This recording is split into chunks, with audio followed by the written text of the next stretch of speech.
todo mundo tem acesso, a gaveta que todo mundo abre, a gaveta de talher, a gaveta de pano de prato. E até mesmo aquelas gavetas onde a gente trabalha, né, que as pessoas têm muito acesso, às vezes ficam os papéis, algumas canetas. Essas gavetas, a gente precisa deixá-las sempre bem arrumadas, até porque muitas pessoas têm acesso a elas, não é verdade? Mas tem aquelas gavetas que é muito íntima e pessoal demais pra gente deixá-las tão exposta. E aquelas gavetas, geralmente, tem até umas gavetas que são tão importantes que é passada uma chave, não é verdade? Tem as gavetas de roupas íntimas. Também uma gaveta de documento. Essas gavetas a gente não deixa elas abertas, não é verdade? Nem deixa elas expostas, porque elas são muito pessoais e íntimas para nós.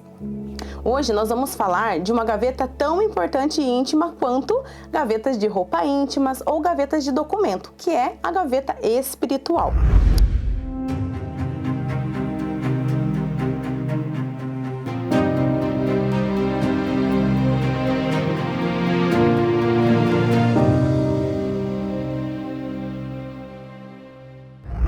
Sabe aquela gaveta que, por mais fechada, guardada, a gente precisa acessá-la todos os dias? Essa é a gaveta espiritual. Você tem acessado de uma forma diária essa gaveta? Ou você só acessa essa gaveta nos dias difíceis, nos dias de tribulação, nos dias de aflição, de angústia? Essa gaveta, ela é muito importante, pois ela revela a sua identidade, ela revela a sua essência e a sua intimidade com o Pai. Por isso, nós devemos acessar essa gaveta todos os dias. Nós devemos organizar essa gaveta todos os dias, pois ela é a chave da nossa intimidade com o Pai. Eu quero compartilhar com vocês aqui 3 homens que tinham uma intimidade notável com Deus. O primeiro deles é Daniel. A história de Daniel, ela acontece logo após ali o primeiro ataque da Babilônia a Jerusalém, onde eles foram saquear as cidades e o templo e levaram os israelitas ao exílio, e entre eles haviam 4 homens da família real, que é Daniel, e aí os 3 que muita gente conhece, né, que é Sadraque, Mesaque e Abidnego. Esse livro, ele fala das suas lutas para manter a esperança na terra dos seus conquistadores. E eu quero falar aqui um pouquinho com vocês agora da passagem onde mostra o quanto Daniel ele era fiel. Ele era muito fiel a Deus e ele não se deixou abalar nem mesmo após um decreto que podia custar muito a sua vida. Daniel, ele permaneceu firme e fiel até o fim. Então, quero ler com vocês Daniel 6:10. Quando Daniel soube que o decreto tinha sido publicado, foi para casa, para o seu quarto, no andar de cima, cujas as janelas davam para Jerusalém. E ali fez o que costumava fazer. 3 vezes por dia ele se ajoelhava e orava, agradecendo ao seu Deus. Daniel fazia o que era de costume. Aqui me chamou a atenção algo muito bacana. Ele tinha uma prática, ele tinha um hábito de orar 3 vezes ao dia. E ele tinha um lugar secreto para isso. Só que houve um levante de homens com muita inveja de Daniel. A história é muito longa, então estou bem resumindo aqui para vocês. Mas houve um levante de homens que tinham inveja e queriam de alguma forma acabar com Daniel. Então eles vão lá e falam, né, pro rei, não, vamos dar um decreto para que não haja ninguém que adore outro Deus a não ser o Senhor, ó rei, né? E o rei, né, manipulado ali, ele acaba fazendo esse decreto. Mas, com isso, eles queriam atingir Daniel. E Daniel tinha essa prática, então ele se via diante de um decreto que ele não podia adorar outro Deus a não ser o Deus, né, que era o rei ali naquele momento, ou ele orava a Deus. E ele precisou fazer uma escolha, uma decisão. Aqui me chamou a atenção porque Daniel, ele poderia ter ficado com medo. Ele poderia ter pensado, não, mas Deus vai entender, né, que eu vou agora aqui, né, me prostrar ao rei, mas não vou poder orar. Mas ele fez uma escolha porque ele sabia a importância da intimidade com Deus e ele tinha certeza que ele mantendo a esperança, a fé e o tempo de oração dele, essa intimidade, Deus daria uma saída a Daniel. E isso aconteceu, conforme a gente lê na história de Daniel, o final dessa história, né, vocês conhecem muito, né, Deus ele livra Daniel, né, na cova dos leões, e todos reconhecem que Deus, né, o Deus de Daniel é um Deus vivo, um Deus verdadeiro. Então é uma história assim, a de Daniel, incrível. Também eu quero falar aqui de um segundo homem. Esse segundo homem também ele é muito conhecido, né, que é Moisés. Moisés ele é uma figura do Antigo Testamento, considerado um dos maiores profetas e líderes do povo Israel. Ele é visto como o mediador entre Deus e o povo.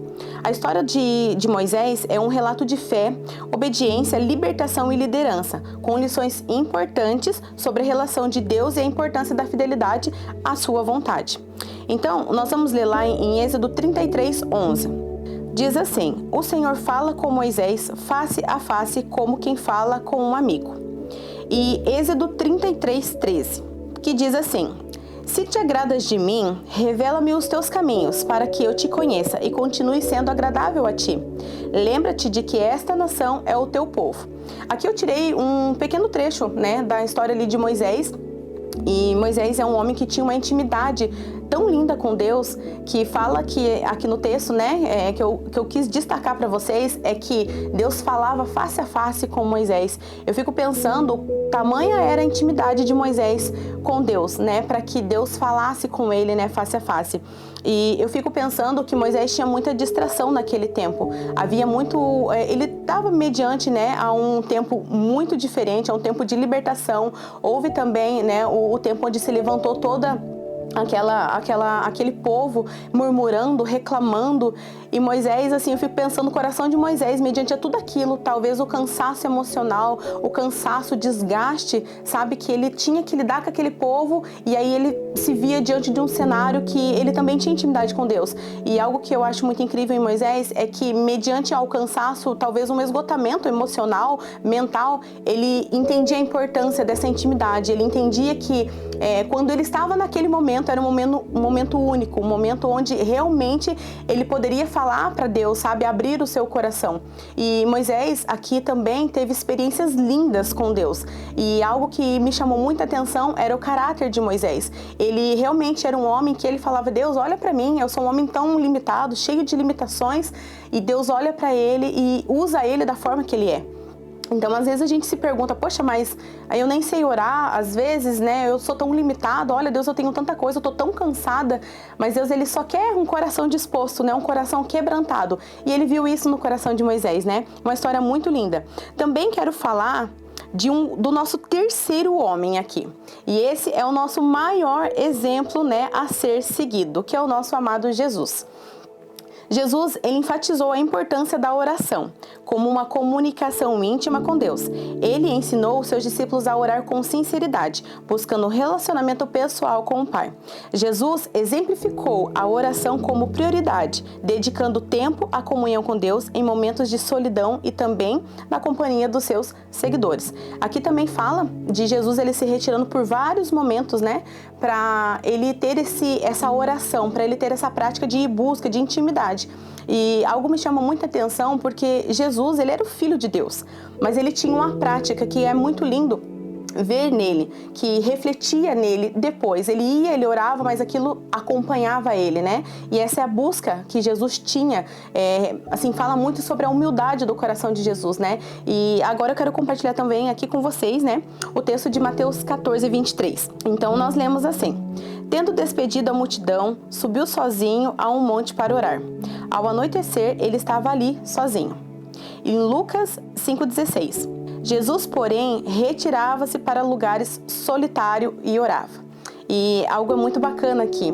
Em muitos momentos a gente vê na palavra, Jesus, por muito momento, ele estava assim com uma multidão toda ao redor. As pessoas não queriam deixar ele, as pessoas, né? Quem não gostaria, né? Até eu queria ficar o tempo inteiro ao lado dele.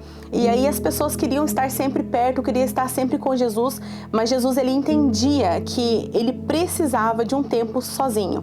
Ele precisava se retirar, ele precisava orar, ele precisava buscar a vontade daquele, né, que era realmente assim o dono de tudo. E aí Jesus, ele se retirava nesses momentos para essa prática da oração. Com isso vinha Jesus, né, depois desse momento de oração, e isso refletia nele, né, através das palavras, através das ações. E aqui, algo que me chama muito a atenção, né? Jesus, além de ele ser um exemplo para mim de intimidade constante, de disciplina, de obediência, o que mais me chama a atenção aqui no caráter de Jesus é que ele orava, ele refletia uma intimidade genuína, ele reflete aqui um amor inigualável, uma obediência pura e sincera e também uma humildade, né? Que ele buscava realmente essa prática. Ele nem precisava, mas ele deixou para nós aqui um ensinamento muito importante. Independente do que a gente faça, independente do que aconteça, a gente precisa tirar, a gente precisa se apartar da multidão, se apartar das tempestades, se apartar às vezes até daqueles momentos bacana, alegre, feliz, para a gente tirar esse tempo de oração, porque isso vai gerar uma intimidade notável aos olhos do Pai. E eu quero te fazer uma pergunta agora. Como está a sua gaveta hoje? Como ela está refletindo? Se fôssemos para a gente abrir essa gaveta, o que nós encontraríamos nela? Será constância ou será falta? Será humildade ou orgulho? Será obediência ou desobediência? Fé, medo ou ansiedade? Será confiança ou desespero? Hoje, se fosse para você abrir essa gaveta, a gaveta da espiritualidade dentro do teu coração, o que você encontraria dentro dessa gaveta? Aquele que conhece todas as coisas, que é dono de tudo, ele sabe do que você precisa, ele sabe o que você vai pedir, mas ele está preocupado em ter um relacionamento com você. Ele quer ser o seu melhor amigo, ele quer ser o seu refúgio e o seu esconderijo. Que a palavra de Deus nos ajude, assim como Jesus, a ter uma intimidade notável aos olhos do nosso Pai. Porque só vamos refletir aquilo que nós temos alimentado, o quanto nós alimentamos o nosso coração da palavra de Deus, o quanto nós alimentamos a prática da palavra, porque também não basta somente a gente ler, mas a gente precisa praticar a palavra. O quanto a gente alimenta louvores, quanto a nossa boca declara que Ele é o Senhor, que nas mãos dEle está todas as coisas e que o controle não sai das mãos dEle. E às vezes você fica se perguntando, poxa, mas eu sou tão nova na fé e eu nem sei como orar para Deus, ele só quer um coração disposto, mas um coração entregue e humilde. Mas em Mateus 6:6 diz assim: mas quando você orar, vá para o seu quarto, feche a porta e ore ao seu pai, que está em secreto. Então o seu pai, que vê em secreto, o recompensará. Também lemos em Mateus 21:22. E tudo que pedirem em oração, se creres, vocês receberão. E também Mateus 7, do 7 ao 8. Peçam e vocês receberão. Procurem e vocês acharão. Batam e a porta será aberta para vocês. Porque todos aqueles que pedem, recebem. Aqueles que procuram, acham. E a porta será aberta para quem bate. A palavra de Deus, ela não volta vazia. Leiam a palavra, tenham essa prática, essa intimidade realmente. E se às vezes você não souber como orar, leia a palavra. A palavra, ela tem poder. Mas se você às vezes fala assim, poxa, mas eu ainda queria fazer uma oração assim, porque eu vejo as pessoas orar e é tão bonito. Jesus nos deixa uma oração muito linda, que a gente encontra lá em Mateus 6, do 9 ao 13, que é a oração do Pai Nosso. Ele deixa essa prática para que a gente aprenda, né? E aprenda o início, né? Que a gente precisa primeiramente reconhecer, primeiramente, né? Glorificar. E aí a gente não é só chegar e pedir o que eu estou precisando, e aí eu saio da presença e não. Mas Deus, Ele quer esse relacionamento, Ele quer ouvir a tua boca, né? Declarar o quanto você o ama, o quanto você o deseja. E eu vejo assim que Deus, Ele espera de nós, mais que pedidos, mas Ele espera um quebrantamento de coração, um coração verdadeiro, entregue a Ele, né? E que essa gaveta espiritual não fique somente trancada, fechada, que você não acesse ela, ou que você vai ali uma vez, 2, 3 vezes na semana, mas que você tenha prazer de acessar essa gaveta, que você tenha prazer em organizar, de você às vezes colocar algumas bagunças no lugar, que você tenha prazer em estar ali, que você almeje, que o teu coração deseje estar ali. E que ao você abrir essa gaveta, você possa se alegrar com o que você tem nela. E eu creio que quando nós alimentamos a oração e nós nos dedicamos a ler e praticar a palavra, isso vai refletir nas nossas ações. Primeiramente a gente lê, isso a gente vai absorver, a gente vai memorizar, a gente vai inculcar na nossa mente, no nosso coração, e isso vai refletir nas nossas ações. Nós só refletimos aquilo que buscamos, aquilo que nós alimentamos. Então, às vezes, quando a gente se depara com alguma situação, tem até um ditado que é muito falado, né? Que é na pressão que a gente conhece, né? A verdadeira essência da pessoa. E isso tem muito a ver, que quando a gente tem essa prática de busca, quando a gente busca verdadeiramente, e aí às vezes acontece uma situação que, né, fora do nosso controle ali, aquilo vai refletir. E o quanto vai refletir, o quanto você tem buscado, ou o quanto há uma falta. E isso, naquele momento, você vai se deparar e você vai olhar para você. Por muitas vezes eu olhei para mim em situações assim, de pressão mesmo, e eu me entristecia com as minhas atitudes. E eu fui trabalhando. Primeiramente, eu fui buscando a palavra de Deus, eu fui aplicando na minha vida ela, e aí eu fui meditando, e eu fui inculcando, eu fui colocando ela no meu coração, e aí eu falei, eu preciso praticar. E quando eu comecei a praticar, existem muitas situações que nos acontecem diariamente, mas quando acontecem essas situações, eu falo que é um insight do céu. Vem a palavra de Deus no meu coração e eu consigo ter um bom posicionamento mediante aquela situação.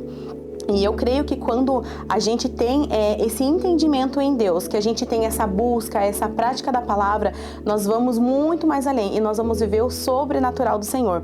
É isso que eu creio e eu desejo para você, mãe, que você possa ter a tua gaveta espiritual, não somente uma vez, 2, 3 vezes na semana, mas que elas venham ser 7 vezes na semana, que elas venham ser os 30 ou 31 dias do mês e os 365 dias do ano acessada. E eu creio que você vai manifestar de um poder sobrenatural de Deus na tua vida, na tua casa e na tua família, em nome de Jesus. Que Deus te abençoe e até a próxima.